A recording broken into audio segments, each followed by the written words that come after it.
Hello everyone, আমি Poulami. Life in frames চ্যানেলে তোমাদের সবাইকে স্বাগত জানাচ্ছি। রেডি হয়ে বেরিয়েছি বাড়ি যাওয়ার জন্য, যেহেতু কালকে জামাই ষষ্ঠী, সেজন্য মা আমাদেরকে ইনভাইট করেছে বাড়ি যাওয়ার জন্য। কিন্তু গুয়াহাটিতে যা বৃষ্টি, দেখো আমরা কি করে পার হচ্ছি। আমাদের বিল্ডিংয়ের সামনে সেই এক হাঁটু জল হয়ে গেছিলো। তো যাই হোক, কোনোভাবে ভাই আমাদেরকে এতটুকু জায়গা স্কুটি দিয়ে পার করে দিচ্ছিল। আর আজকে আমরা গাড়ি নিয়ে যাচ্ছি না, তাই ভাই আমাদেরকে স্কুটি করে একটা পয়েন্ট অবধি ছেড়ে দেবে, যেখান থেকে আমরা ক্যাবে করে স্টেশনে ভগবান গলা অবধি পানি তো নেই লেকিন पैर অবধি আগে। মানে এরকম এক্সপিরিয়েন্স আমার আগে কখনোই সত্যি হয়নি।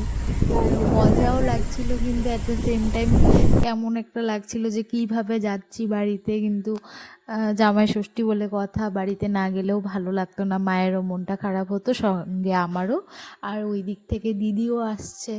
তো এবার যেহেতু প্রথমবার আমরা দুজনে একসাথে আমাদের হাজব্যান্ডকে নিয়ে মায়ের কাছে যাব আর কি, জামাই ষষ্ঠী উপলক্ষে। তো দুজনেই আমরা খুব এক্সাইটেড। দিদিও ট্রেনে উঠে পড়েছে, আমরাও ট্রেনে উঠবো। তো যাচ্ছি এখন স্টেশনে। আর এই গাড়িতে ওঠার সময় তাড়াহুড়ো চক্করে খুব জোরে মাথায় ব্যথাও পেলাম, যার জন্য আমার মুডটা একটু খারাপ হয়ে গেছিলো। যাই হোক, তারপর বাড়ি যাচ্ছি বলে মুডটাকে ভালো করতেই হতো। পৌঁছে গেছি আমরা কামাখ্যা স্টেশনে। আমরা যাচ্ছি আজকে ব্রহ্মপুত্র ট্রেন। তো উঠে পড়েছি ট্রেনে আর বসে গেছি জায়গা মতো। তো আমরা যেহেতু লাঞ্চ করে বেরিয়েছিলাম, তো প্রথমেই জার্নিটা শুরু করছি একটা কফি দিয়ে। তারপর আমরা একটা চেনা পরিচিত কাকু কাকিমুনির সাথে দেখা হয়েছিল, তো সেই কাকু কাকিমুনির মেয়ের সাথে বসে উনো খেলে টাইম পাস করছিলাম, আর ও ওইদিকে গল্প করছিল ওনাদের সাথে।